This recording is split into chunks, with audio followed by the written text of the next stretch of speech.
చేయాలన్నా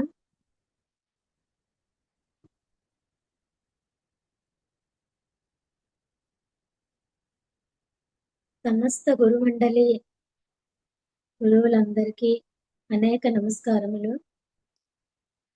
ధ్యానాన్ని ఎంత సులభంగా పరిచయం చేసిన పత్రిజీ మాస్టర్ గారికి, కర్మ ధ్యానం, కర్మ విపాకం ధ్యానం ద్వారా మన జీవితాల్ని ముందుకు నడిపిస్తున్న వంశీ కిరణ్ సార్ గారికి, నాకు ఇలా ఈ అవకాశం ఇచ్చి నన్ను ప్రోత్సహించిన హైమా మేడం గారికి అనేక ఆత్మ ప్రణామములు.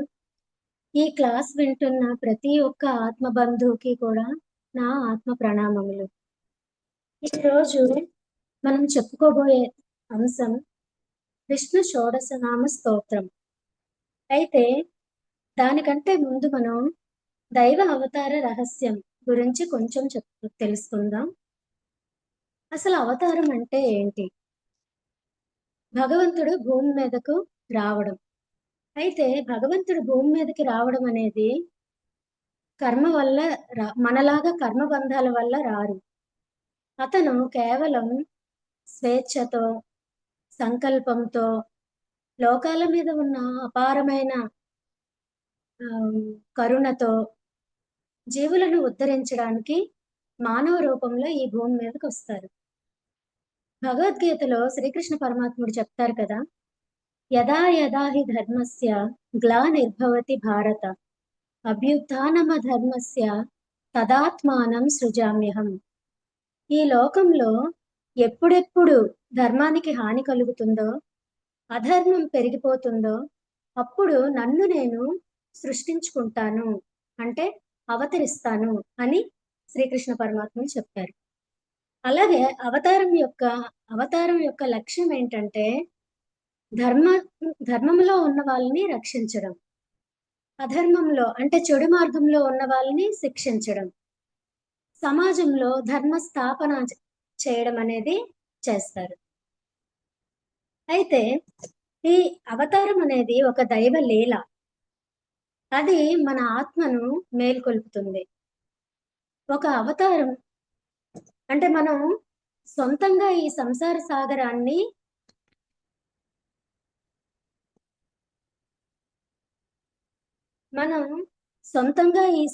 సాగరాన్ని దాటడం చాలా కష్టం. ఒక అవతారం అనే స్టీమ్ బోట్ ని ఆశ్రయిస్తే ఆ వారి దైవిక శక్తి మనల్ని సులభంగా అవతలి ఒడ్డుకి అంటే మోక్షానికి చేరుస్తుంది. అయితే ఈ మోక్షం అంటే ఏంటంటే జనన మరణ చక్రం నుండి విముక్తి పొందడం, అంటే ఆత్మ పరమాత్మలో ఏకమవడం.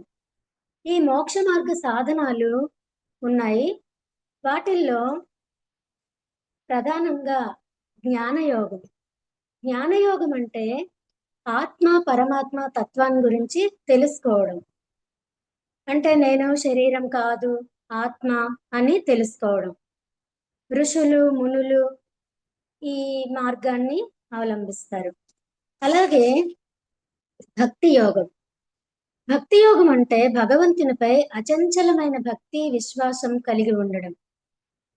దీనికోసం నామస్మరణలు, భజనలు, కీర్తనలు చేసి భగవంతుని మీద అమితమైన విశ్వాసాన్ని చూపిస్తారు. దీనికి ఉదాహరణగా ప్రహ్లాదుడు, మీరాబాయి మొదలైన వాళ్ళు గురించి చెప్పుకోవచ్చు. వాళ్ళు భక్తి మార్గాన్ని అనుసరించారు. అలాగే కర్మయోగం. కర్మయోగం అంటే ఫలాపేక్ష లేకుండా కర్తవ్యాన్ని చేయడం. అంటే సేవే మాధవ సేవ అనే భావనలో ఉండడం. ఇది మనందరికీ తెలిసిందే. శ్రీకృష్ణ పరమాత్ముడు ఈ మార్గాన్నే బోధించారు. అలాగే ధ్యాన యోగం. ధ్యాన యోగం అంటే మనందరికీ తెలుసు బాగా. అంటే ఈ ధ్యాన యోగంలో మనం ఏం చేస్తాం? ఆత్మ అంటే మనస్సును ఏకాగ్రం చేసి దాని ద్వారా అంతరంగ శాంతిని పొందుతాం. దీనిలో ధ్యాన యోగాన్ని మనకి పరిచయం చేసిన వాళ్ళు గౌతమ బుద్ధుడు, రమణ మహర్షి, స్వామి వివేకానంద, ఇలా అనేక మంది ధ్యానులు ఉండి మనకు ఆ మార్గాన్ని గురించి బోధించారు. అలాగే ఇప్పుడు మనం ఆ మార్గంలోనే అనుసరించి దానిలోనే మనం మోక్ష మార్గాన్ని చూడాలనుకుంటున్నాం. ఇవే కాకుండా మనకి మోక్ష మార్గ సాధనాలుగా ఇంకా సత్సంగం, సజ్జన సాంగత్యం, వేదాలు, శాస్త్రాలు, పురాణాలు అంటే రామాయణం, భగవద్గీత, భాగవతం ఇవన్నీ చదవడం, భారతం చదవడం, అలాగే గురువుల యొక్క ఉపదేశాలు వినడం ఇవన్నీ కూడా మనకి మోక్ష మార్గ సాధనాలుగానే చెప్పబడతాయి. ఇలాంటి వాటిల్లో మనం ఈరోజు విష్ణు షోడశనామ స్తోత్రం గురించి తెలుసుకుందాం. విష్ణు షోడశనామ స్తోత్రం అంటే ఏంటి? 16 నామాలతో కూడిన విష్ణు స్తోత్రం. అయితే దీనిలో ముందుగా స్తోత్రం చెప్తాను. ఔషధే చింతయేద్విష్ణుం భోజనే చ జనార్దనం శయనే పద్మనాభం చ ప్రవాసే చ త్రివిక్రమం యుద్ధే చక్రధరం దేవం వివాహే చ ప్రజాపతిం నారాయణం తనుత్యాగే శ్రీధరం ప్రియ సంగమే దుస్వప్నే స్మర గోవిందం సంకటే మధుసూదనం కాననే సింహం చ పావకే జలశాయినం జలమధ్యే వరాహం చ పర్వతే రఘునందనం గమనే వామనం చైవ సర్వకాలేషు మాధవం షోడశైతాని నామాని ప్రాతరుత్థాయ యః పఠేత్ సర్వపాప వినిర్ముక్తో విష్ణులోకే మహీయతే. ఇది విష్ణు షోడశనామ స్తోత్రం. అయితే ఈ స్తోత్రం యొక్క అర్థం తెలుసుకుందాం. ఔషధం సేవించేటప్పుడు విష్ణువును స్మరించాలి. ఎందుకంటే అతనే మనకి ధన్వంతరి, సర్వరోగ నివారిణి. వైద్యో నారాయణ హరిహి అని అంటాం కదా. ఆ పూర్వకాలంలో మనకు అమ్మమ్మలు, నానమ్మలు అలా చెప్తుండేవాళ్ళు. అలా అనుకుని నువ్వు ఆ మందు వేసుకో, నీకు తొందరగా తగ్గిపోతుంది అని అనేవాళ్ళు. అలాగా మనకు ఔషధం సేవించేటప్పుడు విష్ణువు నామం స్మరించాలి. భోజన సమయంలో జనార్దుని స్మరించాలి. ఎందుకంటే సద్బుద్ధిని ప్రసాదించమని. అలాగే నిద్రపోయేటప్పుడు పద్మనాభుణ్ణి స్మరించాలి. ప్రశాంతమైన నిద్ర పట్టాలని. వివాహ సమయాల్లో ప్రజాపతిని స్మరించాలి. వంశాభివృద్ధి, మాంగళ్య బలం వృద్ధి చెందాలని. కష్ట సమయాల్లో, పోరాట సమయాల్లో చక్రధరుడిని స్మరించాలి. అంటే కష్టాలు తొలగించి విజయం చేకూర్చమని. ప్రయాణాల్లో త్రివిక్రముణ్ణి స్మరించాలి. సురక్షిత ప్రయాణం కలగాలని. ఇష్టమైన వారిని కలిసేటప్పుడు శ్రీధరుడిని స్మరించాలి. అంటే మనస్పర్ధలు రాకుండా కలిసి ఉండాలని. చెడు కలలు వచ్చినప్పుడు గోవిందుడిని స్మరించాలి. భయం తొలగిపోయి ప్రశాంతంగా ఉండాలని. అలాగే ఆపదలలో ఉన్నప్పుడు మధుసూదనుని స్మరించాలి. ఇక్కడ ఆపదల నుంచి రక్షించమని.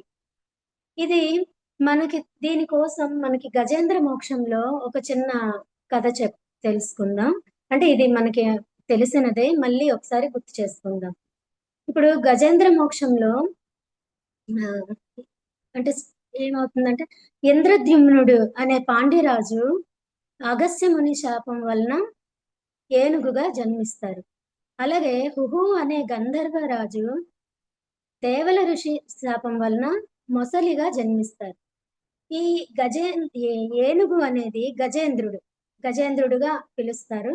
ఈ గజేంద్రుడు త్రికూట పర్వతం దగ్గర నివసిస్తూ ఉంటారు. అక్కడ దగ్గరలో ఒక సరస్సు ఉంటది. ఆ సరస్సులో మొసలి నివసిస్తుంటది. అయితే ఒకసారి ఈ గజేంద్రుడు తన పరివారంతో, అంటే తన కుటుంబంతో అనుకుందాం, కుటుంబంతో ఆ సరస్సులోకి వెళ్ళి ఆడుకుంటూ, స్నానం చేస్తూ, తొండంతో నీళ్లు చిమ్ముకుంటూ ఇలా ఆడుకుంటూ ఉంటాయి. అలాంటి సమయంలో ఆ సరస్సులోనే మొసలి ఉంటుంది. అది గజేంద్రుని కాలు పట్టుకుంటుంది. అయితే గజేంద్రుడు చాలా బలవంతుడు. అందుకని ఎంతో శక్తితో ఆ మొసలిని విడిపించుకోవాలని ప్రయత్నిస్తాడు. అయినా కూడా విడిపించుకోలేడు. ఎందుకంటే మొసలికి అది నీటిలో బలం ఎక్కువ కదా! స్థాన బలం అంటాం కదా! అలాగా. మొసలికి బలం ఎక్కువ కాబట్టి విడిపించుకోలేదు. గజేంద్రుడు విడిపించుకోలేదు. అయితే గజేంద్రుడు ఆహ్, అహంకారంతో నేను ఎలాగైనా విడిపించుకుంటాను అని చెప్పి ఆ మొసలితో పోరాటం చేస్తారు. ఇలాగ ఈ పోరాటం అనేది ఎన్నో సంవత్సరాలు జరుగుతది. అయితే ఈ జరిగినప్పుడు జరిగిన క్రమంలో అతను చాలా అలసిపోయి శక్తిని కోల్పోతాడు. శక్తిని కోల్పోయి బలహీనమైపోయిన సమయంలో అతనుకు ఆహ్, దేవుణ్ణి, భగవంతుణ్ణి స్మరించుకోవాలి అన్న ఆలోచన వస్తుంది. అప్పుడు అతను భగవంతుణ్ణి ఈ విధంగా స్మరిస్తాడు. ఎవ్వనిచే జనించు జగమెవ్వని లోపల నుండు లీనమై ఎవ్వనియందుడిందు పరమేశ్వరుడెవ్వడు మూల కారణంబు ఎవ్వడనాది మధ్యలయుడెవ్వడు సర్వము తానైన వాడెవ్వడు వానినాత్మభవుని ఈశ్వరునే శరణంబు వేడెదన్ అని ఆ పరమాత్ముణ్ణి చాలా ఆర్తితో ప్రార్థిస్తాడు. అంటే దీని అర్థం ఏంటంటే, ఈ విశ్వమంతా ఎవరి వల్ల జనిస్తుందో, ఎవరిలో లీనమై ఉంటుందో, ఎవరిలో లయమైపోతుందో, అలాంటి సమస్త సృష్టికి కారణమైన పరమేశ్వరుడు, ఆది మధ్య అంతం లేని శాశ్వతుడు, సర్వము తానే అయిన ఆ పరమాత్ముణ్ణి నేను శరణు వేడుకుంటున్నాను అని చెప్పి ప్రార్థిస్తాడు. ఆ ప్రార్థన విని శ్రీ మహావిష్ణువు ఏం చేస్తారంటే వెంటనే ఇప్పుడు మనకి ఆ పద్యం అందరికీ బాగా తెలిసిందే. సిరికింజప్పడు అని పద్యం ఉంది కదా అది.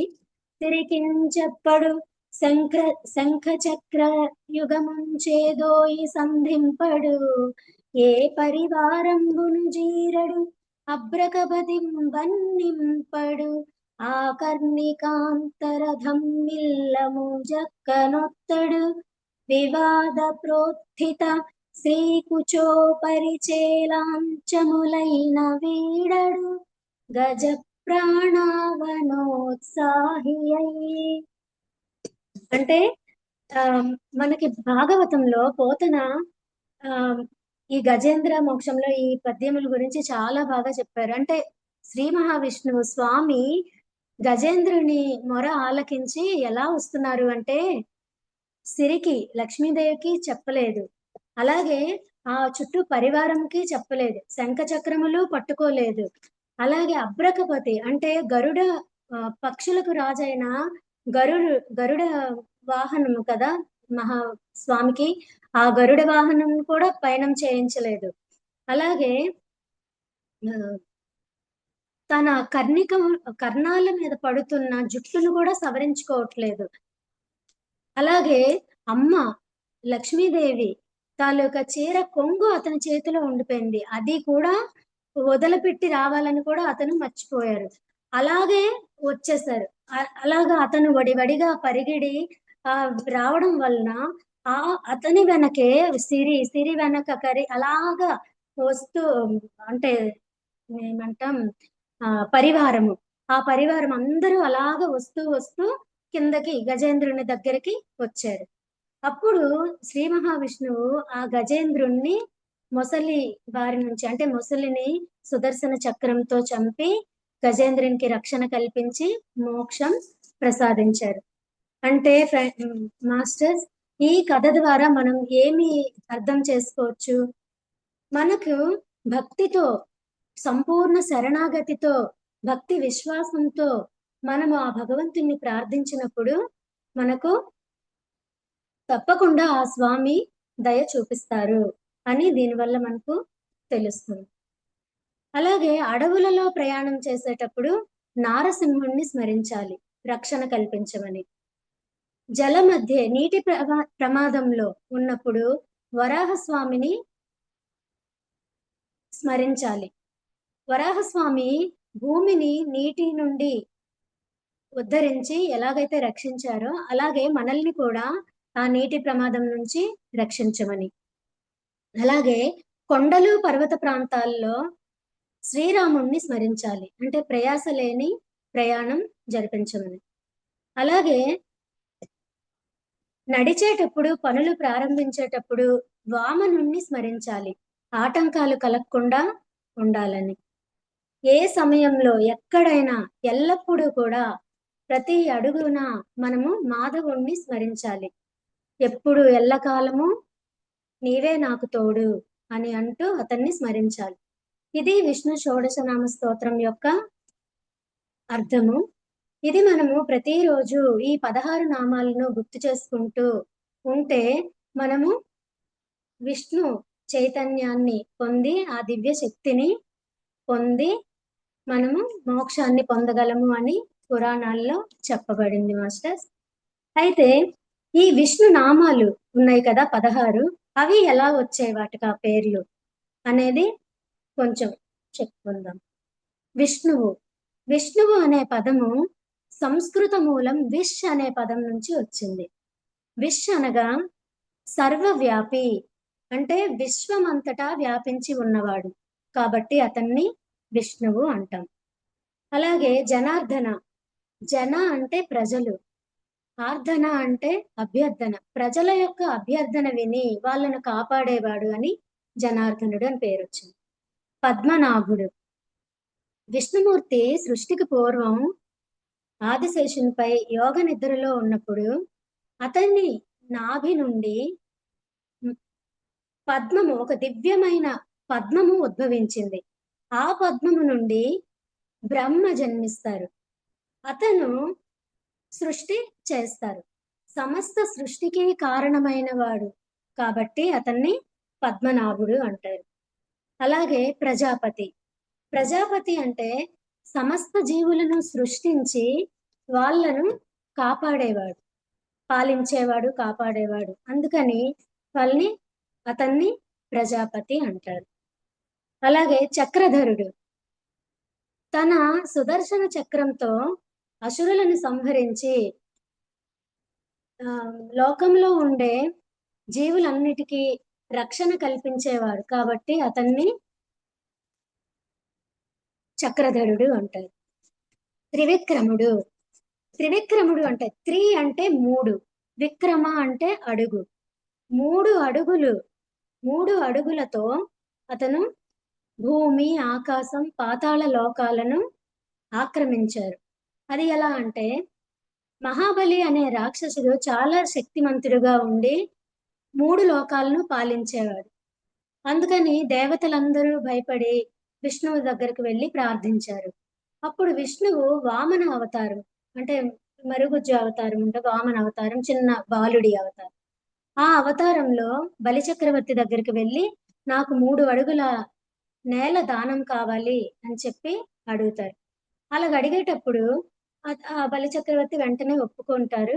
ఆ ఒప్పుకున్న క్రమంలో స్వామి ఇంతింతై వటుడింతై అంటాం కదా, అలాగా విశ్వమంతా అయిపోయి ఒక కాలుతో భూమిని, ఒక కాలుతో ఆకాశాన్ని ఆక్రమించి మరి ఇంకొక అడుగు ఎక్కడ వేయాలి అని చెప్పి అడిగితే అప్పుడు బలిచక్రవర్తి నా తల మీద వేయండి స్వామి అని చెప్పి తనను తాను అర్పించుకుంటారనమాట. అలాగా 3 అడుగులతో 3 లోకాలను ఆక్రమించారు కాబట్టి అతన్ని త్రివిక్రముడు అని పేరు వచ్చింది. నారాయణుడు, నార అంటే జలము, అయన అంటే నివాసము, జలమును నివాసం స్థానముగా ఉంటారు కాబట్టి అతను నారాయణుడు అంటారు. అంటే దీనికి ఇంకొక అర్థం కూడా ఉంది. నార అంటే జీవుల సమూహము, అయన అంటే ఆశ్రయము. జీవాత్మలన్నింటికీ తుది స్థానం, పరమాత్మ స్థానం ఆయనే కాబట్టి అతన్ని మనం నారాయణుడు అని పిలుస్తారు. అలాగే శ్రీధరుడు, శ్రీ అంటే లక్ష్మీదేవి, ధరుడు అంటే ధరించినవాడు. లక్ష్మీదేవిని వక్షస్థలంపై ధరించినవాడు కాబట్టి అతన్ని శ్రీధరుడు అంటాం. అలాగే గోవిందుడు. గోవిందుడు అంటే గో అంటే ఆవులు, విందుడు అంటే కాపాడేవాడు. గోవులను కాపాడేవాడు కాబట్టి అతన్ని గోవిందుడు అంటారు. దీనికి ఇంకొక అర్థం కూడా ఉంది. గో అంటే ప్రజలు, భూమి అని కూడా అర్థం వస్తుంది. విందుడు అంటే ఆనందం కలిగించేవాడు, ప్రజలకు ఆనందం కలిగించేవాడు గోవిందుడు. కృష్ణుడు మీద కోపంతో ఒకసారి ఇంద్రుడు భారీ వర్షం కురిపించినప్పుడు గోవర్ధనగిరి పర్వతాన్ని ఎక్కి ఆ గోవులను, ఆ ప్రజలను అందరినీ కాపాడాడు. అప్పుడు ఇంద్రుడికి కోపం తగ్గి స్వామికి గోవింద అని ప్రశంసించారంట. దానివల్ల కూడా అతనికి గోవిందుడు అని పేరు వచ్చింది. తరువాతది మధుసూదనుడు. మధుసూదనుడు అంటే సృష్టికి ఆరంభంలో విష్ణుమూర్తి యోగ నిద్రలో ఉంటారని చెప్పుకున్నాం కదా. అప్పుడు అతను చెవి నుండి మధు కైటబులు అనే ఇద్దరు రాక్షసులు ఉద్భవిస్తారు. వాళ్ళు తామస రజోగుణాలు కలిగిన వాళ్ళు ఉద్భవించగానే బ్రహ్మ దగ్గర ఉన్న వేదాలు దొంగిలించి సముద్ర గర్భంలో పడేస్తారు. అలా పడేసేటప్పుడు ఏం జరుగుతుంది? వేదాలు లేకపోతే సృష్టి జరగదు కదా, జ్ఞానం కూడా ఉండదు. అందుకని ఈ బ్రహ్మ విష్ణువు దగ్గరకు వెళ్ళి అతన్ని యోగ నిద్ర నుంచి బయటకు తెప్పించి వాళ్ళని సంహరించమని చెప్పాలని అనుకుంటారు. ఎంత ప్రయత్నించినా యోగ నిద్ర నుంచి తీసుకురాలేకపోతారు. అప్పుడు యోగ నిద్ర అంటే దేవి ఆ యోగ నిద్రను ప్రశంసిస్తారు బ్రహ్మ. ప్రశంసించడం వలన ఆ దేవి అనుగ్రహంతో స్వామి నిద్రలేస్తారు. లేచి ఆ అసురులను సంహరించి లోకానికి అదే వేదాల్ని తిరిగి బ్రహ్మకు ఇస్తారు. అయితే అక్కడ మధు అనే రాక్షసులు సంహరించడం వలన అతన్ని మధుసూదనుడు అనే పేరుతో పిలుస్తారు. తరువాత నారసింహుడు. హిరణ్యకశిపుడు అనే రాక్షసుడు బ్రహ్మ కోసం తీవ్రమైన తపస్సు చేస్తారు. అలా చేసినప్పుడు ఆ తపస్సుకు మెచ్చి బ్రహ్మ ఏం వరం కావాలని అడిగినప్పుడు నాకు మరణం లేకుండా వరం కావాలి అని అడుగుతారు. అయితే అలా ఎలా అవుతుంది? పుట్టిన ప్రతి జీవి మరణించక తప్పదు కదా, నీవు అలా ఎలా అడగగలుగుతున్నావు అని అడుగుతాడు బ్రహ్మ. అప్పుడు అయితే నాకు మనిషి చేత గాని, జంతువు చేత గాని, భూమి లోపల గాని, నీటి లోపల గాని, భూమి పైన గాని, నీటి లోపల గాని, ఆకాశంలో గాని, పాతాళంలో గాని, ఇలా ఎక్కడ కూడా మరణం, ఆయుధం చేత గాని, ఇలా ఎక్కడ కూడా ఏ విధంగా కూడా మరణం రాకుండా వరం తీసుకుంటారు. అయితే ఈ హిరణ్యకశిపుడి కుమారుడు ప్రహ్లాదుడు. ఈ ప్రహ్లాదుడు అత్యంత విష్ణు భక్తి కలిగిన వాడు. అందుకు ఆ ప్రహ్లాదుడిని రక్షించే క్రమంలో స్వామి నరసింహ అవతారం అంటే సగం సింహము సగం మనిషి అవతారంలో తీసుకుంటారు. తీసుకొని భూమి మీదకి వచ్చి ఆ హిరణ్యకశిపుణ్ణి సంహరించి ప్రహ్లాదుని రక్షిస్తారు. అయితే ఇక్కడ అందువల్ల అతనికి నారసింహుడు అని పేరు వచ్చింది. తరువాత జలసాయనం. జలసాయనం అంటే జలము, నీటిలో నివసించేవాడు. నారాయణుడు అని చెప్పాం కదా, అలాగే జలసాయనం నీటి మీద శయనం అంటే పడుకునేవాడు. నీటి పాలకడల్లో శేషతల్పంపై ఎప్పుడూ నిద్రిస్తూ ఉంటారు కాబట్టి అతన్ని జలసాయన అంటారు. అలాగే వరాహస్వామి.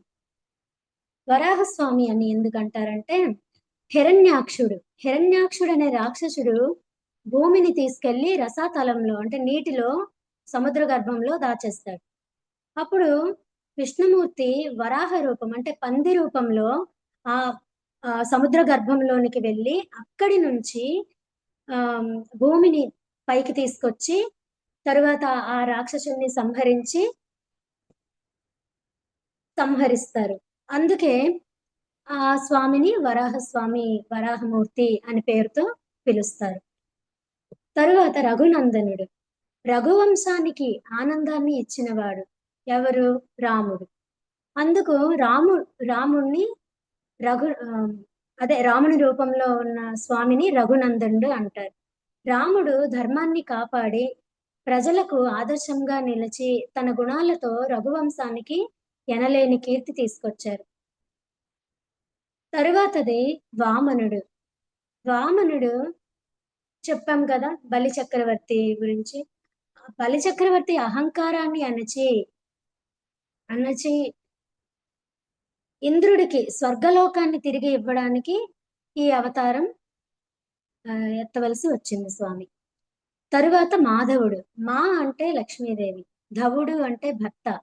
లక్ష్మీదేవికి భర్త కాబట్టి అతన్ని మాధవుడు, స్వామిని మాధవుడు అని పిలుస్తారు. అయితే ఇవి మాస్టర్స్ ఈ 16 నామాలు. ఈ 16 నామాలకు ఆ పేర్లు ఈ విధంగా వచ్చాయి.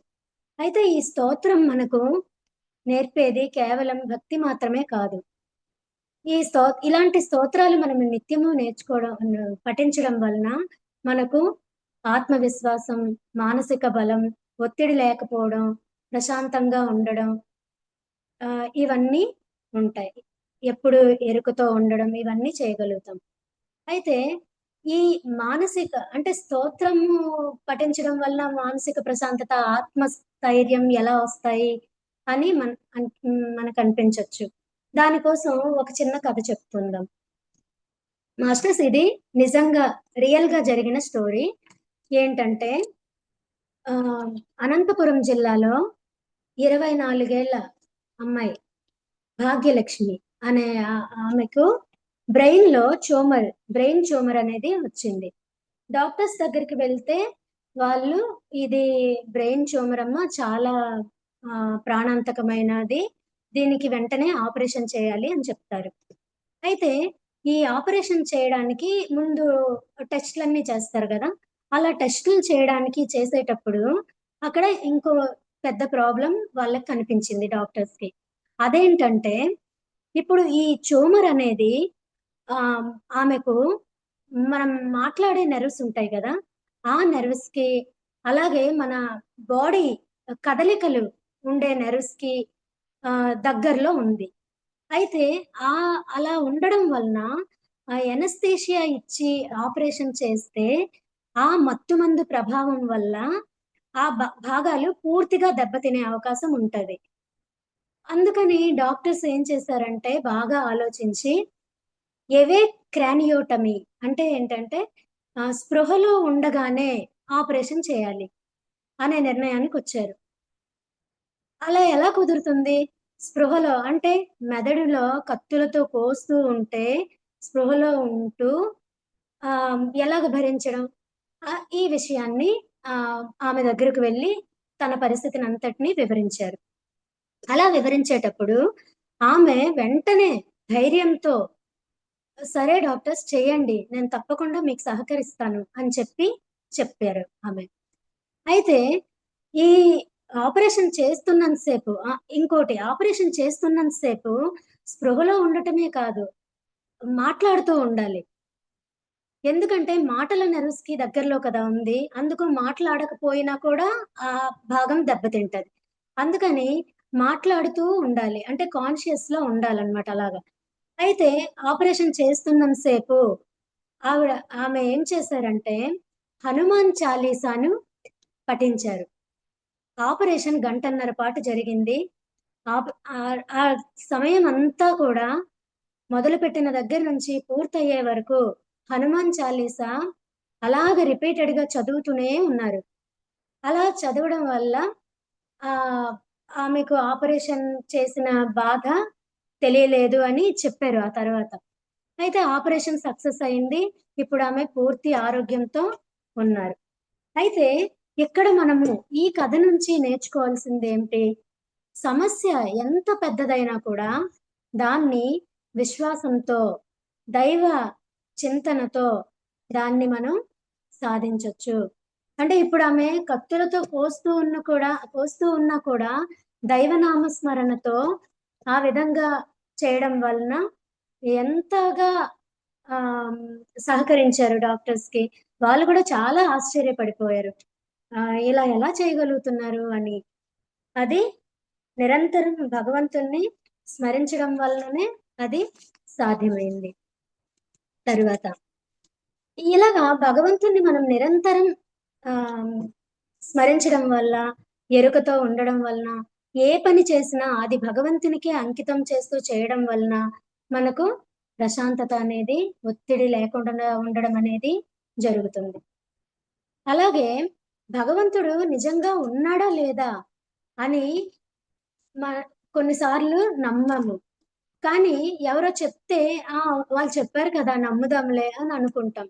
కానీ అలా కాదు. మనకు మనం భగవంతుని గురించి పూర్తి నమ్మకాన్ని కలిగి ఉండాలి. భగవంతుడు ఉన్నాడు అని మనం నమ్మితే తప్పకుండా మనకు భగవంతుడు కనిపిస్తాడు. దానికోసం ఒక చిన్న కథ చెప్తాను. అదేంటంటే, ఒక చిన్న పిల్లవాడు ఒక రూపాయి నాణెం పట్టుకొని, చేతిలో పట్టుకొని ప్రతి వారి దగ్గరకు వెళ్లి కనిపించిన ప్రతి వారి దగ్గరకు వెళ్లి అందరికి అడుగుతున్నాడు ఆ అబ్బాయి. ఏమనంటే, "ఈ రూ ఈ రూపాయి కాయిన్" చూపించి చేత్తో, "ఈ రూపాయి నాణెంతో దేవుడిని కొనుక్కోవచ్చా? అంటే దేవుడిని ఎవరైనా అమ్ముతారా?" అని అడుగుతున్నారు. అయితే ఆ ప్రశ్న విన్న అందరూ కూడా నవ్వుతారు. ఈ ఈ చిన్న బాబుకి ఏమీ తెలీదు. తెలియనితనం వల్లే అలా అడుగుతున్నాడు అని చెప్పి నవ్వుకుంటూ వెళ్ళిపోతారు.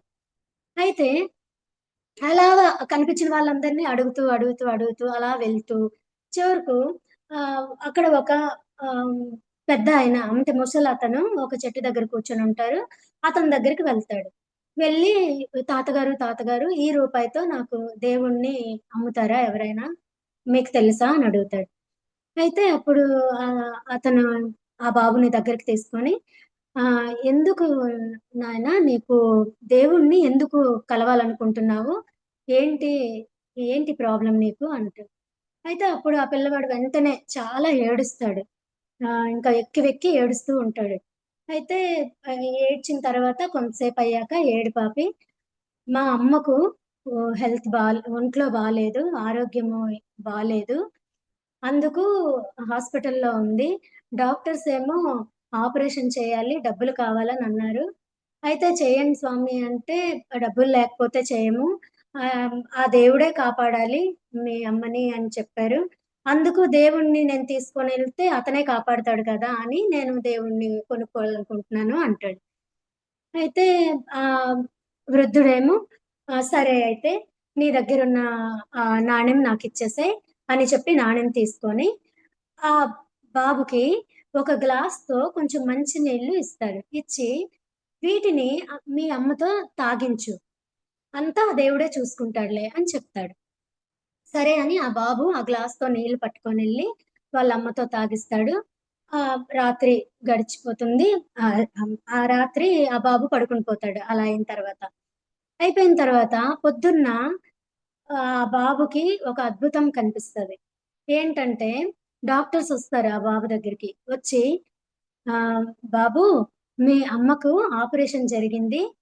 ఆహ్, ఇంకా ప్రాబ్లమ్ ఏం లేదు. సక్సెస్ అయింది ఆపరేషను.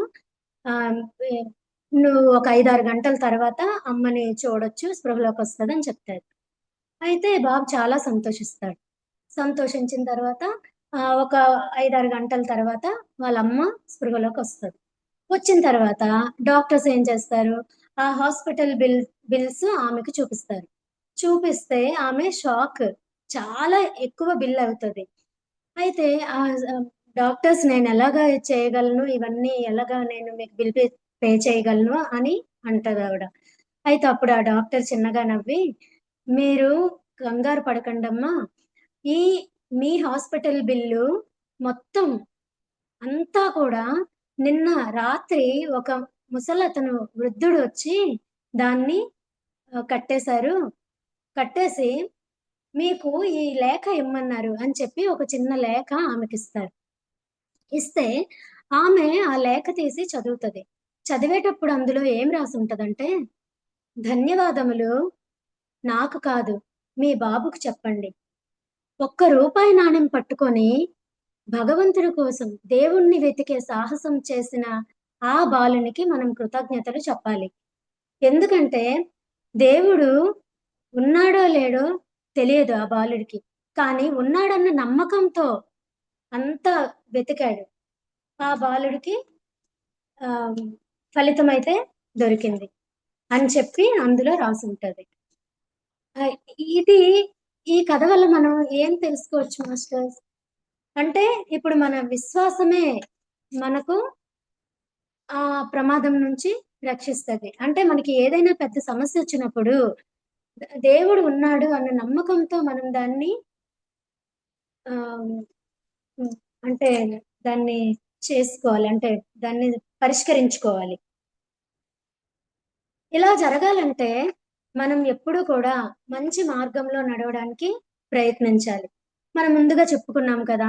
సత్సంగం చేయడము, సజ్జన సాంగత్యం చేయడము, ఆహ్, గురువులు నడిచే అంటే గురువులు వాళ్ళు చెప్పే మార్గాలను, వాళ్ళు ఆచరించే మార్గాలను, వాటిని అనుసరిస్తూ, మనం కూడా వాటిని ఆచరిస్తూ ఉండాలి. అలాగే మనం నిరంతర ధ్యాన సాధన చేస్తూ ఉండాలి. ఏకాంతంలో ఉన్నప్పుడు మనం దైవంతో సంభాషిస్తూ ఉండాలి. ఇలాంటివన్నీ చేయడం వలన మనం భగవంతునికి దగ్గరగా అవ్వగలుగుతాం. అలాగే మనము అహంకారము, ఆత్మాభిమానము ఇవన్నీ విడిచిపెట్టి దేవునికే మనం అంకితమైపోవాలి. ఇప్పుడు బలిచక్రవర్తి చూడండి. ఆహ్, మూడో అడుగు దానం ఇచ్చేటప్పుడు ఆ పక్కనే బలిచక్రవర్తి గురువుగారుంటారు శుక్రాచార్యుడు. అతను చెప్పినా కూడా వినకుండా తనను తాను అర్పించుకుంటాడు. సంపూర్ణ శరణాగతి అయిపోతాడు స్వామికి. అలా అతను పాతాళ లోకంలోనికి అడుగుతో వెళ్ళిపోతాడు. అలాగా అప్పుడు అతనేమంటారంటే విష్ణువుతో, "ఏ హృదయము నొసంగితివో ఈశా నాకు, దానినే అర్పింతు నీకు మహితమూర్తి" అని అంటారు. అంటే ఏంటంటే, ఇప్పుడు భగవంతుడు ఆహ్, మనకు ఇచ్చినదే. ఇప్పుడు మనం ఏదైతే అనుభవిస్తున్నామో అదంతా కూడా మనకు భగవంతుడిచ్చిందే.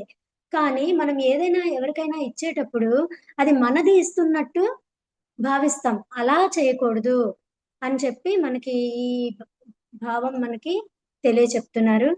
అలాగే మనము త్రికరణ శుద్ధిగా ఏ పనైనా చేసేటప్పుడు దాని యొక్క ఫలితాన్ని మనం పొందగలుగుతాం.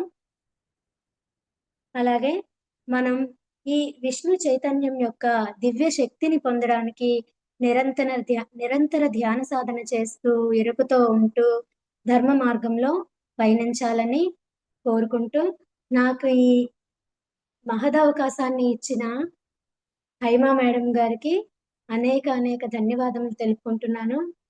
నా ఈ క్లాసు విన్న నా ఆత్మబంధువులందరికీ కూడా అనేక ధన్యవాదములు. Thank you so much.